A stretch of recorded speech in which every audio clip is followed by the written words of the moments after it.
ഇതൊരു പ്രേതാനുഭവം തന്നെയാണോ എന്ന് ചോദിച്ചാൽ എനിക്കിപ്പോഴും 100% ഉറപ്പില്ല. എങ്കിലും എൻ്റെ ജീവിതത്തിൽ എനിക്കുണ്ടായ ഈ വിചിത്ര അനുഭവം ഇവിടെ പറയുന്നതിൽ തെറ്റില്ലെന്ന് കരുതുന്നു. സംഭവം നടക്കുമ്പോൾ ഞാൻ കോയമ്പത്തൂരിലെ ഒരു ബാങ്കിൽ മാനേജരായി ജോലി നോക്കുകയാണ്. ബാങ്ക് മാനേജർ എന്ന് കേൾക്കുമ്പോൾ നാട്ടുകാർക്കിടയിൽ വലിയ ഗമയൊക്കെ തോന്നുമെങ്കിലും അതിൻ്റെ ഒരു ഉത്തരവാദിത്വവും തലവേദനയും അനുഭവിക്കുന്നവർക്കേ അറിയാവൂ.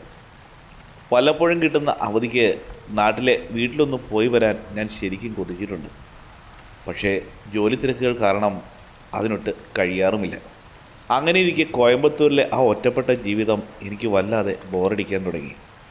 ഇനി എന്തു വന്നാലും നാട്ടിൽ പോയേ തീരൂ എന്ന് ഞാൻ തീരുമാനിച്ചു. അതിനായി ഞാനൊരു സൂത്രം ഉപയോഗിച്ചു.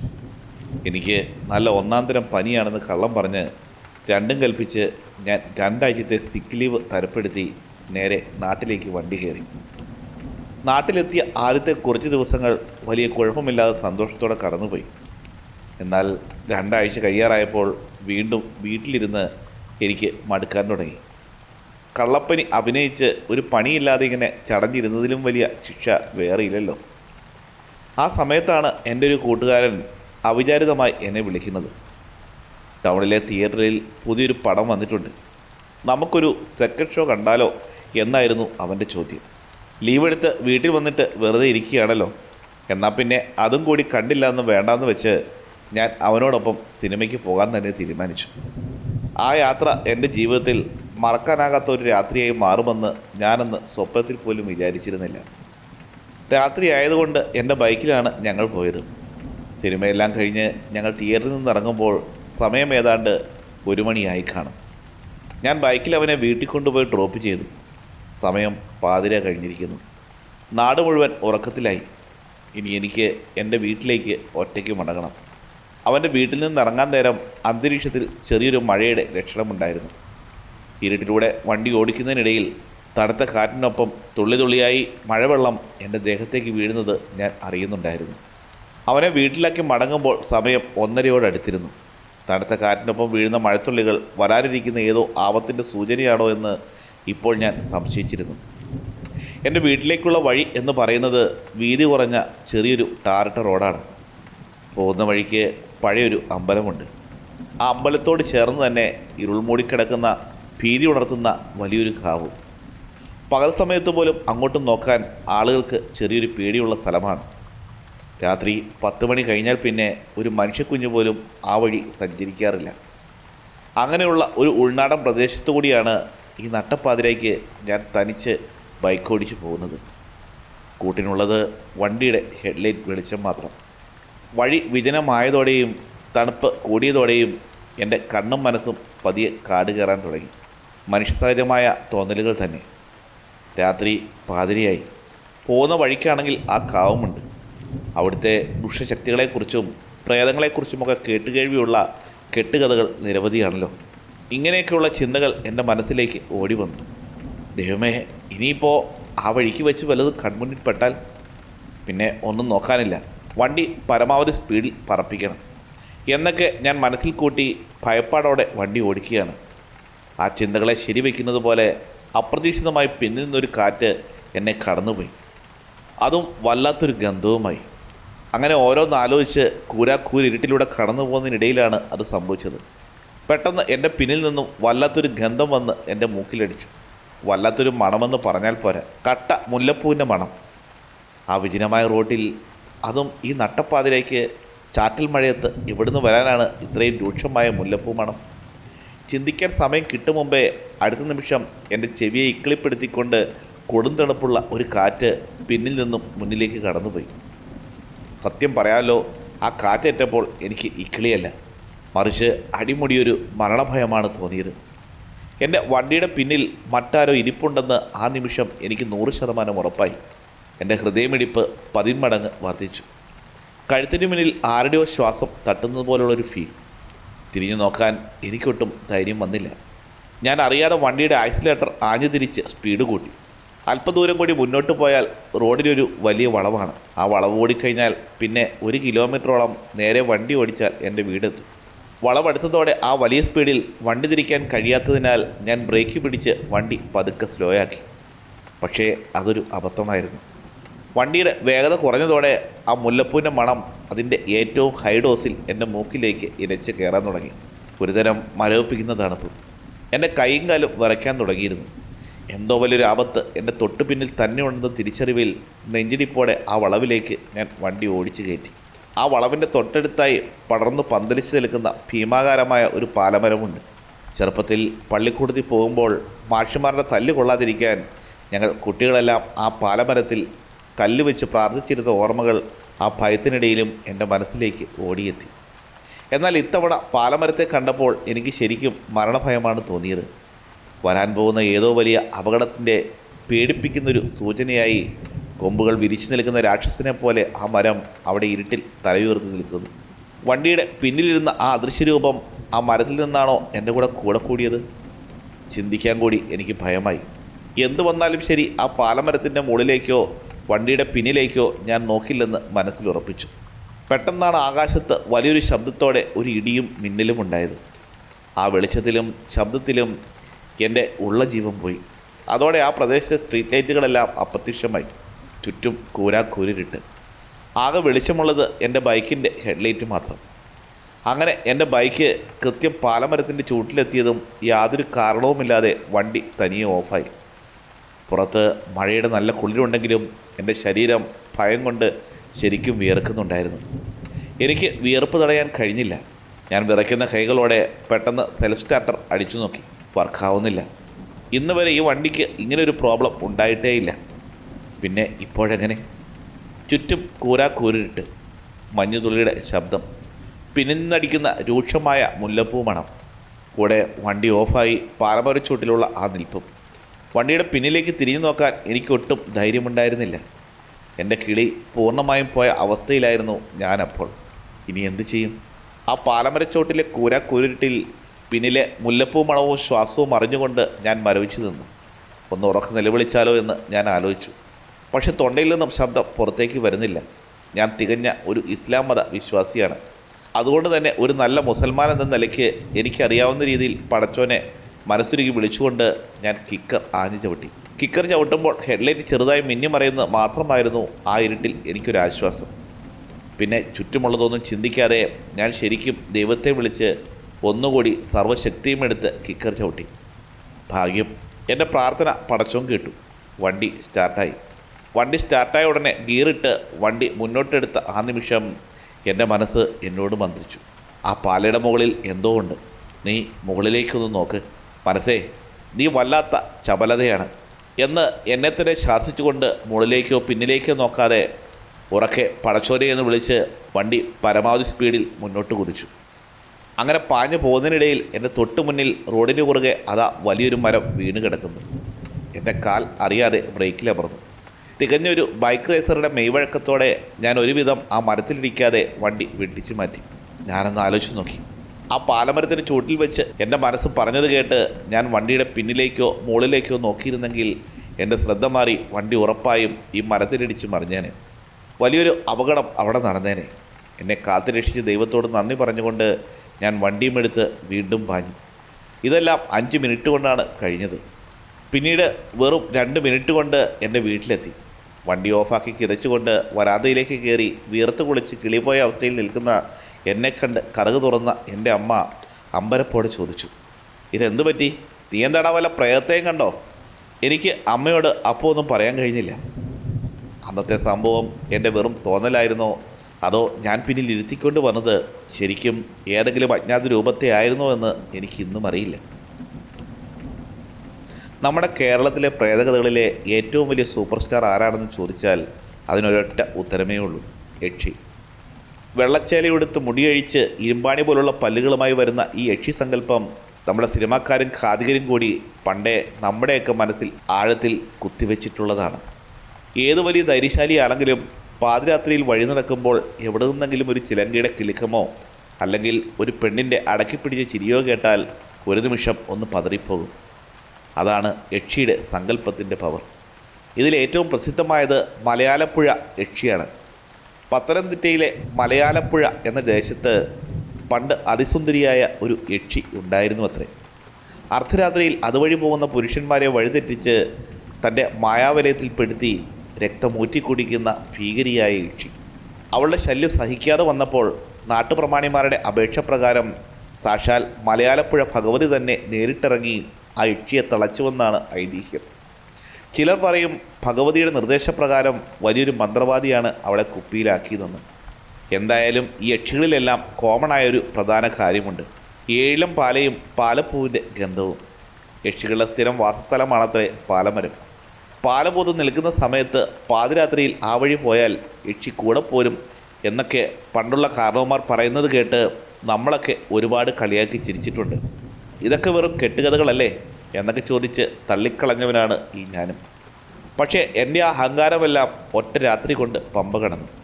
ആ പാലപ്പൂവിൻ്റെ മണം എനിക്കൊരു പേടി സ്വപ്നമായി മാറിയ എൻ്റെ ഓട്ടോ ജീവിതത്തിലെ ഏറ്റവും ഭയാനകമായ ഒരു അനുഭവമുണ്ട്. ചിരിച്ചു തള്ളിയ യക്ഷിക്കഥകൾ എൻ്റെ കൺമുന്നിൽ യഥാർത്ഥമായി വന്ന ആ രാത്രി. അതോർക്കുമ്പോൾ ഇന്നും എൻ്റെ രോമകൂപങ്ങൾ എഴുന്നേറ്റ് നിൽക്കും. അതെന്താണെന്ന് ഞാൻ പറയാം. വർഷങ്ങൾക്ക് മുമ്പാണ് ഈ സംഭവം നടക്കുന്നത്. അന്ന് എനിക്കൊരു സ്വന്തമായി ഓട്ടോറിക്ഷയുണ്ട്.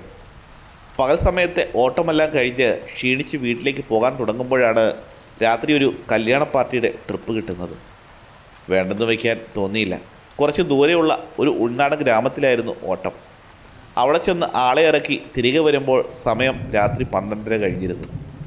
തിരികെ പോരുന്ന വഴി അത്ര പന്തിയുള്ളതായിരുന്നില്ല. ഇരുവശവും റബ്ബർ തോട്ടങ്ങൾ പടർന്ന് പന്തലിച്ച് നിൽക്കുന്ന വലിയ കാവുകളുമുള്ള ഒരു ഇടുങ്ങിയ ടാറിട്ട റോഡാണത്. വഴിയിലാണെങ്കിൽ ഒരു മനുഷ്യക്കുഞ്ഞു പോലുമില്ല. എൻ്റെ വണ്ടിയുടെ മങ്ങിയ ഹെഡ്ലൈറ്റ് വെളിച്ചം മാത്രമാണ് ആ കൂരിരുട്ടിലെ ഏക ആശ്രയം. നട്ടപ്പാതിലേക്ക് ഇനി ആരും കൈകാണിക്കാനില്ലല്ലോ എന്ന സമാധാനത്തിൽ വണ്ടിയിലെ പാട്ടുപെട്ടിയിൽ യേശുദാസിൻ്റെ പാട്ടും ചെറിയ ശബ്ദത്തിൽ വെച്ച് ഞാൻ സാവധാനം വണ്ടി ഓടിക്കുകയാണ്. ചുറ്റുമുള്ള കറുത്ത നിശബ്ദതയെ കീറിമുറിച്ച് ഓട്ടോയുടെ എഞ്ചിൻ ശബ്ദം മാത്രം ആ വഴിയിൽ മുഴങ്ങി കേട്ടുകൊണ്ടിരുന്നു. അങ്ങനെ വലിയ ഇറക്കം ഇറങ്ങി ചെല്ലുന്നത് രണ്ടു വശത്തും ഭീമാകാരനായ മരങ്ങളുള്ള ഒരു കൊടും വളവിലേക്കാണ്. ആ വളവിലേക്ക് എൻ്റെ ഓട്ടോ എത്തിയതും പെട്ടെന്ന് എവിടെ നിന്നോ വണ്ടിക്കുള്ളിലേക്ക് വല്ലാത്തൊരു കാറ്റ് ഇരച്ചു കയറി. ആ കാറ്റിനൊപ്പം എൻ്റെ മൂക്കിലേക്ക് ഒരു ഗന്ധവും അടിച്ചു കയറി. മറ്റൊന്നിൻ്റെയുമല്ല, നല്ല ഒന്നാം തരം പാലപ്പൂവിൻ്റെ ഗന്ധം. ആ പ്രദേശത്ത് എവിടെയോ വലിയൊരു ഏഴിലം പാല പൂത്ത് നിൽപ്പുണ്ട്. സത്യം പറയാലോ, ആ മണമടിച്ചപ്പോൾ എൻ്റെ ചങ്കൊന്നു പിടഞ്ഞു. എൻ്റെ മനസ്സിലേക്ക് ആദ്യം ഓടി വന്നത് അന്ന് തിയേറ്ററുകളിൽ തകർത്തു പായുന്ന ആകാശഗംഗ സിനിമയിലെ യക്ഷിയായിരുന്നു. വണ്ടിക്കുള്ളിൽ ആ മണം ക്രമേണ കൂടി വരികയാണ്. എൻ്റെ ഉള്ളിലെ യുക്തിവാദിയൊക്കെ ആ കാട്ടിൽ എങ്ങോട്ടോ പറന്നുപോയിരുന്നു. എൻ്റെ ഹൃദയമിടിപ്പ് കൂടാൻ തുടങ്ങി. പെട്ടെന്ന് ആ വളവ് തിരിയുന്ന എൻ്റെ വണ്ടിയുടെ വെളിച്ചത്തിലേക്ക് ഇരുളിൽ നിന്നും ഒരു രൂപം കടന്നു വന്നു. വാസ്തവത്തിൽ അവിടെ നിന്നാണ് എൻ്റെ കിളി പോയ ആ രാത്രിയുടെ യഥാർത്ഥ തുടക്കം. പാലപ്പൂവിൻ്റെ ഗന്ധം വണ്ടിക്കുള്ളിൽ തങ്ങി നിൽക്കുന്നതിനിടയിലാണ് എൻ്റെ ഹൃദയമിടിപ്പ് ഇരട്ടിയാക്കിക്കൊണ്ട് ആ കാഴ്ച ഞാൻ കണ്ടത്. ആ വലിയ വളവിൻ്റെ തിരിവിൽ കാട് പിടിച്ച് കിടക്കുന്ന പഴയ ബസ് സ്റ്റോപ്പുണ്ട്. അതിന് താഴെയായി ഇരുട്ടിൽ ഒരു രൂപം നിൽക്കുന്നു. ഞാൻ അറിയാതെ വണ്ടിയുടെ ബ്രേക്കിൽ കാലെടുത്ത് വെച്ചു. എൻ്റെ ഓട്ടോയുടെ മങ്ങിയ ഹെഡ്ലൈറ്റ് വെളിച്ചത്തിൽ ആ രൂപം കൂടുതൽ വ്യക്തമായി. വെള്ള നിറത്തിലുള്ള ചുരിദാർ ധരിച്ച ഒരു യുവതി. കയ്യിലൊരു ചെറിയ ബാഗുമുണ്ട്. ഈ നട്ടപ്പാതിരായ്ക്ക് ഈ കൊടുങ്കാട്ടിൽ ഒരു പെണ്ണോ, അതും ഈ പാലപ്പൂവിൻ്റെ ഗന്ധം മൂക്കിലടിക്കുന്ന സമയത്ത് എൻ്റെ തൊണ്ട വരണ്ടു തുടങ്ങി. പക്ഷേ പെട്ടെന്ന് എൻ്റെ ഉള്ളിലെ യുക്തിവാദി എന്നോട് വിളിച്ചു പറഞ്ഞു, എടാ ദാസ, നീ എന്തിനാ വെറുതെ പേടിക്കുന്നത്? അവൾ ഏതെങ്കിലും ഹോസ്പിറ്റലിൽ നിന്നോ മറ്റോ ഡ്യൂട്ടി കഴിഞ്ഞ് വരുന്ന നേഴ്സോ മറ്റോ ആയിരിക്കും. പാവം ഈ രാത്രിയിൽ വണ്ടിയൊന്നും കിട്ടാതെ ഒറ്റയ്ക്ക് നിൽക്കുകയല്ലേ. നീ വണ്ടി നിർത്തി ചോദിക്കുക. എൻ്റെ മനസ്സിലെ പേടിയെ ആ യുക്തി ചിന്ത കൊണ്ട് ഒരുവിധം കടിച്ചമർത്തി ഞാൻ വണ്ടി അവളുടെ അടുത്തായി കൊണ്ടുപോയി നിർത്തി. എങ്ങോട്ടാ പെൺകുട്ടി ഈ നേരത്ത്? ഞാൻ ശബ്ദത്തിൽ അല്പം ഗാംഭീര്യം വരുത്തി ചോദിച്ചു. അവൾ തലയുയർത്തി എൻ്റെ മുഖത്തേക്ക് നോക്കി. വല്ലാത്തൊരു തണുപ്പുള്ള നോട്ടം. ആ നോട്ടം എൻ്റെ കണ്ണുകളിൽ ഉടക്കിയപ്പോൾ എനിക്കെന്തോ ഒരു വശപ്പിശക്ക് തോന്നി. എനിക്ക് അടുത്തുള്ള ജംഗ്ഷൻ വരെ ഒന്ന് പോകാമോ? വളരെ നേർത്ത ഒരു വികാരവുമില്ലാത്ത ഒരു ശബ്ദമായിരുന്നു അവളുടേത്. ഈ പാതിരാത്രിയിൽ ഒറ്റയ്ക്ക് നിൽക്കുന്നതിൻ്റെ യാതൊരു ഭയവും ആ മുഖത്ത് എനിക്ക് കാണാൻ കഴിഞ്ഞില്ല. എങ്കിലും എൻ്റെ ധർമ്മസങ്കടം കൊണ്ട് ഞാൻ സമ്മതം മൂളി. അവൾ പതുക്കെ വണ്ടിയുടെ പിന്നിൽ കയറിയിരുന്നു. ഞാൻ ഗിയറിട്ട് എൻ്റെ വണ്ടി മുന്നോട്ട് കുതിച്ചു. പക്ഷേ അവൾ വണ്ടിയിൽ കയറി ആ നിമിഷം മുതൽ എൻ്റെ ഓട്ടോയ്ക്കുള്ളിലെ അന്തരീക്ഷം ആകെ മാറിയിരുന്നു. അതുവരെ പുറത്തുനിന്നും അടിച്ചിരുന്ന ആ പാലപ്പൂവിൻ്റെ ഗന്ധം ഇപ്പോൾ അവളിൽ നിന്നാണെന്ന് എനിക്ക് മനസ്സിലായി. ആ മണം സഹിക്കാൻ പറ്റാത്ത വിധം വണ്ടിക്കുള്ളിൽ ഇരട്ടിച്ചിരുന്നു. ശ്വാസം മുട്ടിക്കുന്ന ഗന്ധത്തോടൊപ്പം വല്ലാത്തൊരു തണുപ്പും എൻ്റെ വണ്ടിക്കുള്ളിലേക്ക് അരിച്ചു കയറാൻ തുടങ്ങിയിരുന്നു.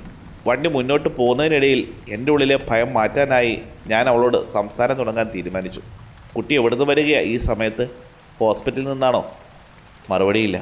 എൻ്റെ ചോദ്യം ആ ഇരുട്ടിൽ അലിഞ്ഞില്ലാതെയായി. പരിപൂർണ നിശബ്ദത. കുട്ടി ആരെങ്കിലും വരാൻ കാത്തു നിൽക്കുകയായിരുന്നോ? ഞാൻ വീണ്ടും ചോദിച്ചു. അപ്പോഴും മറുപടിയൊന്നുമില്ല. എനിക്ക് ദേഷ്യവും അതിലേറെ പേടിയും ഒരുമിച്ച് വന്നു. രാത്രിയിൽ ഒറ്റയ്ക്ക് യാത്ര ചെയ്യുമ്പോൾ ആരെങ്കിലും കൂട്ടിനുണ്ടെങ്കിൽ സംസാരിച്ച് പോകാലോ എന്ന എൻ്റെ കണക്കുകൂട്ടലൊക്കെ തെറ്റി. ഞാൻ പതുക്കെ വണ്ടിയുടെ റിയർവ്യൂ മിററിലൂടെ പുറകിലേക്ക് ഒളികണ്ണാൽ നോക്കി. ആ കാഴ്ച കണ്ട് എൻ്റെ സിരകളിലെ രക്തം മരവിച്ചു പോയി. മിററിലൂടെ നോക്കുമ്പോൾ അവൾ തലകുനിച്ച് ഇരിക്കുകയാണ്. പക്ഷേ അവളുടെ കൈകൾ സീറ്റിലല്ല ഇരിക്കുന്നത്, മറിച്ച് വണ്ടിയുടെ മേൽക്കൂരയിലുള്ള ആ ഇരുമ്പ് കമ്പിയിൽ വല്ലാതെ മുറുക്കെ പിടിച്ചിരിക്കുന്നു. ആ വിരലുകൾക്കൊക്കെ എന്താ ഇത്രയും നീളം? അസാധാരണമായ നീളമുള്ള ആ വിളറിയ വിരലുകൾ കണ്ടപ്പോൾ തന്നെ എനിക്ക് കാര്യം പിടികിട്ടി. പോരാത്തതിന് സാധാരണ 3 പേർ കയറിയാൽ പോലും എൻ്റെ വണ്ടിക്ക് ഇത്രയും ഭാരം തോന്നാറില്ല. ഇപ്പോൾ വണ്ടിയുടെ പുറകിൽ വലിയൊരു കരിങ്കൽ ലോഡ് കയറ്റിയതുപോലെ എൻജിൻ വലിയാൻ പാടുപെടുകയാണ്. ഞാൻ ഫസ്റ്റ് ഗിയറിലിട്ടിട്ടും വണ്ടി മുന്നോട്ട് പോകാൻ കിതയ്ക്കുന്നത് ഞാൻ അറിയുന്നുണ്ടായിരുന്നു. എൻ്റെ കഴുത്തിന് പിന്നിലൂടെ തണുത്ത കാറ്റ് അടിക്കുന്നത് പോലെ എനിക്ക് തോന്നി. വണ്ടിയിൽ നിറഞ്ഞു നിൽക്കുന്ന ആ പാലപ്പൂ മണം എൻ്റെ ശ്വാസം മുട്ടിക്കുകയായിരുന്നു. ഈ പുറയിലിരിക്കുന്നത് സാധാ മനുഷ്യ സ്ത്രീയല്ലെന്ന് എൻ്റെ മനസ്സ് ഉറക്കെ വിളിച്ചു പറഞ്ഞു.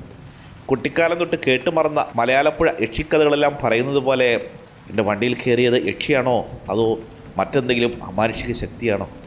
എൻ്റെ കിളി പൂർണ്ണമായും പറന്നു പോയിരുന്നു. വണ്ടി നിർത്തി ഇറങ്ങി ഓടാൻ പോലും കഴിയാത്ത അവസ്ഥ.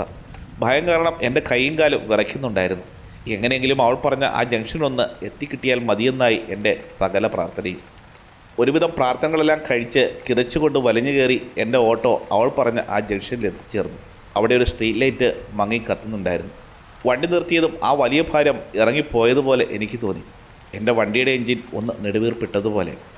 അവൾ പുറത്തേക്ക് ഇറങ്ങി. ശ്വാസം അടക്കി പിടിച്ച് മുമ്പോട്ട് തന്നെ നോക്കി നിന്നു. തിരിഞ്ഞു നോക്കാൻ എനിക്ക് ഒട്ടും ധൈര്യമുണ്ടായിരുന്നില്ല. അവൾ വണ്ടിയുടെ അരികിലേക്ക് വന്ന് എൻ്റെ നേരെ കയ്യിലിരുന്ന ബാഗിൽ നിന്നും കുറച്ച് നാണയത്തൊട്ടുകൾ നീട്ടി. ഞാൻ വിറയ്ക്കുന്ന കൈകളോടെ അവളുടെ മുഖത്തേക്ക് നോക്കാതെ തന്നെ ആ കാശ് വാങ്ങി.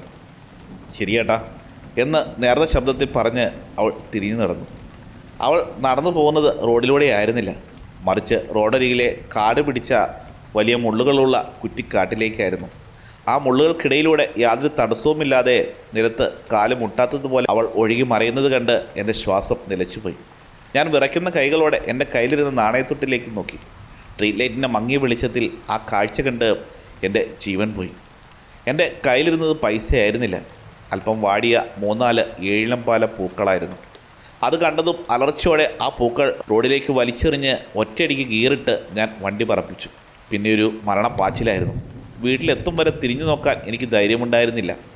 വരാന്തയിൽ കയറി കിതച്ച് നിൽക്കുമ്പോഴും എൻ്റെ ഹൃദയം പടപടാന്ന് മിടിക്കുന്നുണ്ടായിരുന്നു. ആ വണ്ടിയിൽ കയറിയത് സാക്ഷാൽ മലയാളപ്പുഴ യക്ഷിയായിരുന്നോ അതോ മറ്റെന്തെങ്കിലും അദൃശ്യ ശക്തിയാണോ എന്ന് എനിക്ക് ഇന്നും അറിയില്ല. ആ രൂപത്തെ ഞാൻ പിന്നീട് ഒരിക്കലും കണ്ടിട്ടുമില്ല. പക്ഷേ ആ പാലപ്പൂവിൻ്റെ ഗന്ധം മാസങ്ങളോളം എൻ്റെ വണ്ടിയിൽ നിന്നും വിട്ടു പോയിരുന്നില്ല എന്നത് മാത്രം പച്ചയായ സത്യമാണ്. ആദ്യത്തെ കഥകളെല്ലാം എൻ്റെ സ്വന്തം അനുഭവമാണെങ്കിൽ ഇത്തവണ പറയാൻ പോകുന്നത് എൻ്റെ മനസ്സിൽ വല്ലാതെ തട്ടി ഒരുപാട് വിഷമം തോന്നിപ്പിച്ച ഒരു സംഭവമാണ്. +2 കഴിഞ്ഞ് ഉപരിപഠനത്തിനായി ആലപ്പുഴയിലുള്ള എൻ്റെ ഒരു കൂട്ടുകാരൻ്റെ വീട്ടിൽ നിന്ന് പഠിക്കുന്ന സമയമാണത്. പ്രായത്തിലല്പം മുതിർന്ന ആളായതുകൊണ്ട് തന്നെ ഞാനവനെ ഇക്ക എന്നാണ് സ്നേഹത്തോടെ വിളിക്കാറ്. സുഹൃത്താണെങ്കിലും എന്നെ വെറുമൊരു അതിഥിയായിട്ടല്ല, മറിച്ച് അവരുടെ കുടുംബത്തിലെ ഒരു അംഗത്തെ പോലെയാണ് ആ വീട്ടുകാർ കണ്ടിരുന്നത്. അതിനാൽ തന്നെ ആ വീടുമായി എനിക്ക് വലിയ അടുപ്പമുണ്ടായിരുന്നു. അങ്ങനെയിരിക്കെ എൻ്റെ ഒരു പരീക്ഷാ സമയം വന്നെടുത്തു. ഇക്കയാണെങ്കിൽ എന്തോ ആവശ്യത്തിനായി അന്ന് രാവിലെ പുറത്തെവിടെയോ പോയിരിക്കുകയാണ്. ഞാൻ ഒമ്മറത്തിരുന്ന് പരീക്ഷയ്ക്ക് വേണ്ടി വളരെ കാര്യമായി പഠിച്ചുകൊണ്ടിരിക്കുന്നു. വീടിനുള്ളിൽ അടുക്കളയിലാണെങ്കിൽ ഇക്കയുടെ അമ്മയും പെങ്ങളും തിരക്കിട്ട പാചകത്തിലാണ്. ഉച്ചയൂണിനുള്ള വിഭവങ്ങളാണ് തയ്യാറെടുക്കുന്നത്. പുസ്തകത്തിൽ എത്രയൊക്കെ ശ്രദ്ധ കേന്ദ്രീകരിക്കാൻ ശ്രമിച്ചിട്ടും എൻ്റെ ശ്രദ്ധ മുഴുവൻ അടുക്കളയിലേക്കാണ് പോയിക്കൊണ്ടിരുന്നത്. അതിനൊരു കാരണവുമുണ്ട്. നല്ല ഒന്നാം തരം കായൽമീൻ പൊള്ളിക്കുന്നതിൻ്റെ കൊതിയൂർന്ന മണം അടുക്കളയിൽ നിന്നും എൻ്റെ മൂക്കിലേക്ക് അപ്പോഴേക്കും അടിച്ചു കയറാൻ തുടങ്ങിയിരുന്നു. ഉച്ചയൂണ് ഗംഭീരമാക്കാൻ എൻ്റെ മനസ്സും നാക്കും ഒരുപോലെ റെഡിയാക്കിയിരിക്കുന്ന സമയത്താണ് തീർത്തും അപ്രതീക്ഷിതമായി ഒരാൾ മുറ്റത്തേക്ക് കടന്നു വരുന്നത്. പെട്ടെന്നാണ് മുറ്റത്തേക്ക് ഒരു പയ്യൻ സൈക്കിളിൽ വന്നു കയറിയത്. എൻ്റെയൊക്കെ അതേ പ്രായം തോന്നിക്കുന്ന ഒരാൾ. നല്ല വെളുത്ത നിറമുള്ള മെലിഞ്ഞ ശരീരം. എന്നെ അവിടെ കണ്ടപാടെ മുൻപേ പരിചയമുള്ള ഒരാളെപ്പോലെ അവൻ നന്നായി ചിരിച്ചുകൊണ്ട് എൻ്റെ അടുത്തേക്ക് വന്ന് കൈതന്നു. താൻ വീട്ടുകാരുടെ അടുത്ത ബന്ധുവാണെന്ന് അവൻ സ്വയം പരിചയപ്പെടുത്തി. എന്നിട്ട് യാതൊരു മടിയും കൂടാതെ എൻ്റെ അടുത്തായി വന്നിരുന്ന് സംസാരം തുടങ്ങി. തുടക്കത്തിൽ തികച്ചു സ്വാഭാവികമായിരുന്നു അവൻ്റെ പെരുമാറ്റം. ആദ്യം എന്നെപ്പറ്റിയുള്ള വിവരങ്ങളും വിശേഷങ്ങളുമെല്ലാം ചോദിച്ചറിഞ്ഞു. പിന്നീട് അവൻ്റെ സ്വന്തം കാര്യങ്ങൾ പറയാൻ തുടങ്ങി. ഇക്കയുടെ ബന്ധുവായതുകൊണ്ട് തന്നെ വളരെ ബഹുമാനത്തോടെയും താല്പര്യത്തോടെയുമാണ് അവൻ്റെ കാര്യങ്ങളെല്ലാം കേട്ടിരുന്നത്. പക്ഷേ സമയം പോകുന്തോറും എനിക്കെന്തോ ഒരു പന്തികേട് തോന്നിത്തുടങ്ങി. അവൻ്റെ സംസാരം പതിയെ അരോചകമായി മാറുകയായിരുന്നു. അതിനിടയിൽ ഇക്കയുടെ ചേച്ചി ഉമ്മറത്തേക്ക് വന്നപ്പോൾ ഞാൻ വിചാരിച്ചു അവനോട് എന്തെങ്കിലും വിശേഷങ്ങൾ ചോദിക്കുമെന്ന്. പക്ഷേ അവർ അവനെ ഒന്ന് നോക്കി ചിരിച്ചിട്ട് അടുക്കളയിൽ പണിയുണ്ട്, നിങ്ങൾ സംസാരിക്കൂ എന്ന് പറഞ്ഞ് വേഗം അകത്തേക്ക് പോയി. ആ വീട്ടുകാർ അവനെ തീരെ ശ്രദ്ധിക്കുന്നില്ല എന്ന് എനിക്ക് അപ്പോഴാണ് മനസ്സിലായത്. സ്വന്തം ബന്ധുവായിട്ട് പോലും ആ ചേച്ചി എന്തുകൊണ്ടാണ് അവനോടൊന്നും സംസാരിക്കാതെ പോയതെന്ന ചിന്ത എൻ്റെ ഉള്ളിൽ ഒരു സംശയമായി അവശേഷിച്ചു. കുറച്ച് കഴിഞ്ഞതോടെ അവൻ്റെ സംസാരം ശരിക്കും കാട് കയറുന്നത് പോലെ എനിക്ക് തോന്നി. അവൻ പറയുന്ന വാചകങ്ങൾ തമ്മിൽ യാതൊരു ബന്ധവും ഉണ്ടായിരുന്നില്ല. ഏതോ ലോകത്തിരുന്ന് സംസാരിക്കുന്നത് പോലെ. പഠിക്കാനുള്ള എൻ്റെ ശ്രദ്ധ മുഴുവൻ തെറ്റി. എങ്ങനെയെങ്കിലും ഈ സംസാരത്തിൽ നിന്ന് രക്ഷപ്പെട്ടാൽ മതിയെന്നായി എനിക്ക്. അതിനായി ഞാനൊരു സൂത്രം ഉപയോഗിച്ചു. പുസ്തകത്തിലേക്ക് നോക്കി നല്ല ഉറക്കം വരുന്നത് പോലെ അഭിനയിച്ചു. പക്ഷേ ഉറക്കം തോന്നുന്നത് കണ്ടാൽ അവനായിട്ട് സംസാരത്തിൽ നിർത്തി പോയിക്കൊള്ളുമെന്നാണ് ഞാൻ കരുതിയത്. എന്നാൽ അപ്പോഴാണ് എന്നെ ശരിക്കും ഞെട്ടിച്ചുകൊണ്ട് അവൻ ആ കാര്യം ചെയ്തത്. എൻ്റെ കാലിൽ സർവ്വശക്തിയും എടുത്ത് അവനൊരടി. എന്നിട്ട് ഞാൻ പറയുന്നത് ശ്രദ്ധിക്കാൻ അവൻ എന്നോട് ദേഷ്യപ്പെട്ടു. എനിക്ക് കടുത്ത ദേഷ്യമാണ് ആ നിമിഷം വന്നത്. അടിക്കാൻ മാത്രം ഞാൻ ഇവനോട് എന്ത് ചെയ്തു? എങ്കിലും സുഹൃത്തിൻ്റെ ബന്ധുവായതുകൊണ്ട് അവനോടൊന്ന് തിരിച്ചു പറയാനോ ദേഷ്യപ്പെടാനോ എനിക്ക് കഴിയുമായിരുന്നില്ല. വേദനിച്ച കാൽ തിരുമ്മിക്കൊണ്ട് തികഞ്ഞ നീരസത്തോടെ അവൻ പറയുന്ന പൊട്ടത്തരങ്ങൾ വീണ്ടും കേൾക്കാൻ ഞാൻ നിർബന്ധിതനായി. എൻ്റെ സകല ക്ഷമയും നശിച്ചിരിക്കുന്ന ആ സമയത്ത് എൻ്റെ രക്ഷകനെ പോലെയാണ് ഇക്ക അവിടേക്ക് വന്നു കയറിയത്. ഞാൻ വലിയൊരു ആശ്വാസത്തോടെ ധൈര്യമായി ഇക്കയെ നോക്കി. ഇക്ക എൻ്റെയും അവനെയും മാറി മാറി നോക്കിയിട്ട് അവനോടായി ദേഷ്യത്തിൽ ചോദിച്ചു, എവിടെ പോയതാടാ രാവിലെ മുതൽ? ഞാനൊന്ന് ഞെട്ടി. ഇക്ക അവനോട് സംസാരിക്കുന്ന രീതി കുറച്ച് പരുഷമായിരുന്നു. അവനിൽ നിന്ന് രക്ഷപ്പെടാനായി ഇക്ക വേഗം എന്നോടൊപ്പം മുറിയിലേക്ക് പോകാൻ തുടങ്ങി. അപ്പോഴേക്കും ഇക്ക ഒരു തീരുമാനമെടുത്തിരുന്നു. നമുക്കിത് പുറത്ത് പോയി വരാം എന്ന് പറഞ്ഞ് എന്നോട് ബൈക്കിൽ കയറാൻ ഇക്ക ആംഗ്യം കാണിച്ചു. അരോചകമായ ആ സംസാരത്തിൽ നിന്നും എന്നെ രക്ഷിക്കാനാണ് ഇപ്പോഴത്തെ ഈ പോക്കെന്ന് എനിക്ക് വ്യക്തമായി മനസ്സിലായിരുന്നു. സന്തോഷത്തോടെ ഞാൻ ഇക്കയ്ക്കൊപ്പം ബൈക്കിനടുത്തേക്ക് നടന്നു. ഞാൻ ബൈക്കിൽ അവിടെ നിന്നും തിരിച്ചു. തണുത്ത കാറ്റ് മുഖത്തടിച്ചപ്പോൾ എനിക്ക് വല്ലാത്തൊരു ആശ്വാസം തോന്നി. എങ്കിലും ആ പയ്യൻ്റെ പെരുമാറ്റം എൻ്റെ മനസ്സിൽ കിടന്ന് കറങ്ങുന്നുണ്ടായിരുന്നു. കുറച്ചു ദൂരം മുന്നോട്ട് പോയപ്പോൾ എൻ്റെ ഉള്ളിലെ സംശയം ഞാൻ ഇക്കയോട് ചോദിച്ചു, എന്താ ഇക്ക അവന്? എന്തെങ്കിലും പ്രശ്നമുണ്ടോ?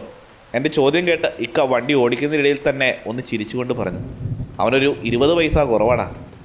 അയ്യോ, അവൻ പൊട്ടനാണോ? തികഞ്ഞ സഹതാപത്തോടെയുള്ള എൻ്റെ മറുചോദ്യം കേട്ടതും ഇക്ക വണ്ടി സൈഡാക്കി നിർത്തി. എന്നിട്ട് വണ്ടി ഓഫാക്കി എൻ്റെ മുഖത്തേക്ക് നോക്കി ഇക്ക പറഞ്ഞ ആ മറുപടി എൻ്റെ ഉള്ളൊന്ന് കാളിപ്പിച്ചു. എടാ, ഒരു കാലത്ത് നമ്മുടെ ആലപ്പുഴ ജില്ലയിൽ ICS സിലബസിൽ ഏറ്റവും അധികം മാർക്ക് വാങ്ങിയ കുട്ടിയാണവൻ. എല്ലാം ഒരു വിധിയല്ലേ? എനിക്കെൻ്റെ കാതുകളെ വിശ്വസിക്കാൻ കഴിഞ്ഞില്ല. കുറച്ചു മുമ്പ് എൻ്റെ കാലിടിച്ച ആരോചകനായ പയ്യനാണോ ജില്ലയിലെ ടോപ്പർ? എന്നേക്കാൾ ബുദ്ധിയും വിവരമുള്ള ഒരാളെയാണോ ഞാൻ ഇത്രയും നേരം പൊട്ടരെന്ന് വിളിച്ച് പുച്ഛിച്ചത്? എൻ്റെ ഉള്ളിലെ ആകാംക്ഷയും അമ്പരപ്പും ഇരട്ടിച്ചു. ഇക്ക, എന്താ അവൻ്റെ പ്രശ്നം? അത്രയും പഠിക്കാൻ മിടുക്കനായ അവൻ എന്താ പറ്റിയത്? എൻ്റെ ചോദ്യത്തിന് മറുപടിയായി ഇക്കയൊന്ന് നെടുവേർപ്പെട്ടു. എന്നിട്ട് ആ വഴിക്കരികിൽ വെച്ച് എന്നോട് പറയാൻ തുടങ്ങിയ ആ കഥ കേട്ട് ശരിക്കും എൻ്റെ രക്തം മരവിച്ചു പോയി. ആ പയ്യൻ്റെ ജീവിതം എന്നേക്കുമായി മാറ്റിമറിച്ച ആ ഭയാനകമായ സംഭവത്തെക്കുറിച്ച് ഇക്ക പറഞ്ഞു തുടങ്ങി. 8ാം ക്ലാസ് വരെ വളരെ നന്നായി പഠിക്കുന്ന ഒരു കുട്ടിയായിരുന്നു അവൻ. പോരാത്തതിന് സ്കൂൾ ക്രിക്കറ്റ് ടീം ക്യാപ്റ്റനും. ഒരിക്കലൊരു അവധിക്കാലത്ത് പറമ്പിൽ കുട്ടികളെല്ലാവരും ക്രിക്കറ്റ് കളിക്കുകയായിരുന്നു. അന്ന് അവനടിച്ച പന്ത് നേരെ പോയി വീണത് അടുത്തുള്ള പറമ്പിലെ ഇടിഞ്ഞു പൊളിഞ്ഞ ഒരു പഴയ വീട്ടിലായിരുന്നു. കാട് പിടിച്ചു കിടക്കുന്ന വർഷങ്ങളായി ആരും കയറാത്ത ആ വീട്ടിൽ പോകാൻ കുട്ടികൾക്കാർക്കും ധൈര്യമുണ്ടായിരുന്നില്ല. നീ അടിച്ച ബോളല്ലേ, നീ തന്നെ പോയി എടുക്കാൻ അവനെ നിർബന്ധിച്ചു. ഇക്കൊരു നെടുവീർപ്പോടെ പറഞ്ഞു നിർത്തി. പെട്ടെന്നുള്ള ദേഷ്യത്തിൽ ബോൾ തേടി അവൻ ആ പഴയ വീട്ടിലേക്ക് കയറി. ആരും താമസമില്ലാത്ത ആ വീടിൻ്റെ ഇരുണ്ട പഴയ അടുക്കള ഭാഗത്തേക്ക് അവൻ ചെന്നതും അവിടെ അവൻ കണ്ടത് വിശ്വസിക്കാനാവാത്ത രക്തം മരവിപ്പിക്കുന്ന ഒരു കാഴ്ചയായിരുന്നു. 3 രൂപങ്ങൾ അവിടെ തൂങ്ങി നിൽക്കുന്നു. ഒരമ്മയും അച്ഛനും ഒരു കുഞ്ഞും. വിളറി വെളുത്ത ജീവനില്ലാത്ത മുഖങ്ങളോടെയുള്ള ആ രൂപങ്ങളെ കണ്ട് അവൻ അലറി വിളിച്ചുകൊണ്ട് പുറത്തേക്ക് വന്നു. ഭയന്ന് വിറച്ച് പിച്ചുമ്പയും പറയാൻ തുടങ്ങിയ അവനെ കൂട്ടുകാരാണ് താങ്ങിയെടുത്ത് വീട്ടിലെത്തിച്ചത്. അപ്പോഴാണ് ആ ഞെട്ടിക്കുന്ന സത്യം മുതിർന്നവർ കുട്ടികളോട് പറയുന്നത്. 60 വർഷങ്ങൾക്ക് മുമ്പ് അവിടെ ഒരു കുടുംബം താമസിച്ചിരുന്നു. സംശയരോഗിയായ ഭർത്താവ് ഒരു ദിവസം തൻ്റെ ഭാര്യയമ്മകൾക്ക് വിഷം കൊടുത്ത് കൊന്ന് കെട്ടിത്തൂക്കി. പിന്നീട് അയാളും അതേ അടുക്കളയിൽ തൂങ്ങി മരിച്ചു. 3 പേരുടെയും അഴുകിയ ജഡങ്ങൾ അന്ന് കണ്ടെത്തിയത് അതേ അടുക്കളയിൽ നിന്നായിരുന്നു. 60 വർഷങ്ങൾക്ക് മുമ്പ് നടന്ന ആ സംഭവത്തിൻ്റെ അദൃശ്യ രൂപങ്ങളാണത്രേ അവൻ അവിടെ കണ്ടത്. മുത്തശ്ശിമാർക്ക് മാത്രം അറിയാവുന്ന ആ പഴങ്കഥ അതോടെ വീണ്ടും നാട്ടിൽ ചർച്ചയായി. എന്നാൽ അന്നത്തോടുകൂടി ആ മിടുക്കനായ കുട്ടിയുടെ മാനസിക നില പൂർണ്ണമായും തെറ്റിയിരുന്നു. രാത്രികളിൽ അവന് ഉറക്കമില്ലാതെയായി.